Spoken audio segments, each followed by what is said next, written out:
of risk and analysis. And I am confident, and the intelligence community presented us a set of facts that made clear that the risk from doing nothing exceeded the risk of taking the action that we took. Mike Pompeo says Americans should put their full trust and complete confidence in the intel community's assessment of Iran. Preach, brother. Why does that seem slightly out of place in this administration? I think it was disgraceful that the intelligence agencies allowed any information that turned out to be so false and fake out. I think it's a disgrace. And I say that, and that's something that Nazi Germany would have done and did do. All right. Good morning. That's a big difference. Welcome to Morning Joe. It is Tuesday, January 7th.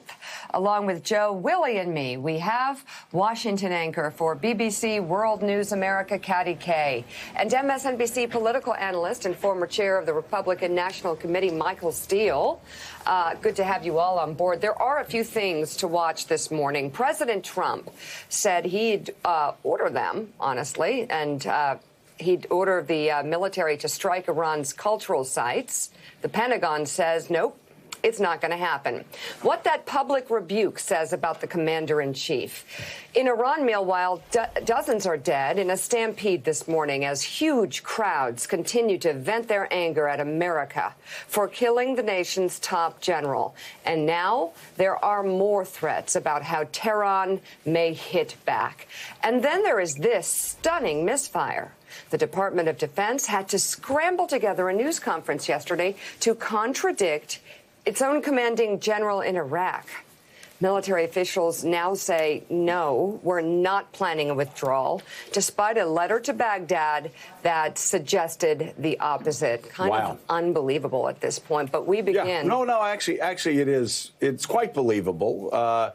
You believe the media. Right. Until you don't. Right. Willie, you scream fake news inside the White House until there's a news report in Politico or the New York Times or the Washington Post that you like.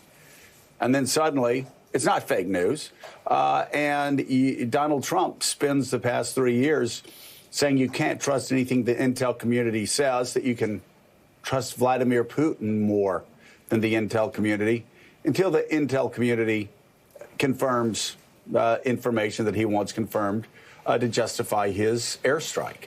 Yeah, there's a central problem at the core of this Iran story for the president and the White House, which is that we've been told now for 3, 4, 5 years that the intel agencies are the deep state working against this White House. And now we're being asked to trust the intel agencies blindly so far anyway, to say that there was an imminent threat posed and that Soleimani had to be killed.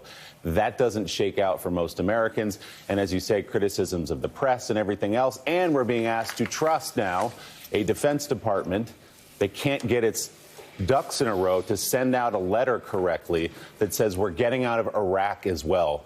A lot of problems right now as we head into this day. Well, you know, Mika, the funny things happened over the past couple of days. They justify the attack at first by saying there's an imminent threat. Now, why do they do that? Well, if the threat's imminent, then you've got to move immediately on Soleimani. You don't have time to talk to Congress. You don't have time to talk to anybody. You don't have time to plot it out. We've got him. We've got to kill him. That's been their justification. But you saw, starting on Sunday, the rollback of this imminent threat, this lie, or I suspect it's a lie, that he had plans to immediately go out and kill other Americans. And now, I mean, if it is the case, okay, let's see the evidence.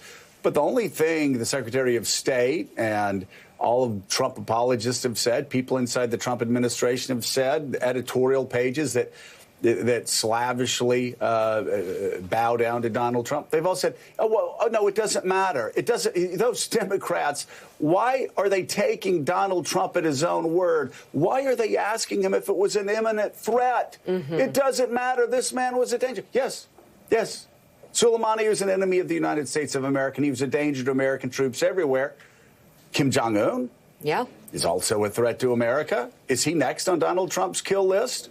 What about Assad? Assad's killed more Arabs than any other leader in history other than Saddam Hussein. Is he next on the kill list? I mean, Saddam Hussein was on our kill list, wasn't he? And killing him, how much peace has that brought to the Middle East? They can't have it both ways, Mika. They can't on one hand say, we had to do this right away without conferring with Congress, other than a presidential tweet. The threat was imminent. We had to kill him right away. And now they're doing nothing but roll back, one after another, saying, doesn't matter whether it was imminent or not. Come on, this guy was a bad guy. We should have killed him when we had the chance. Doesn't make any sense. No, it doesn't. And we're going to dig further into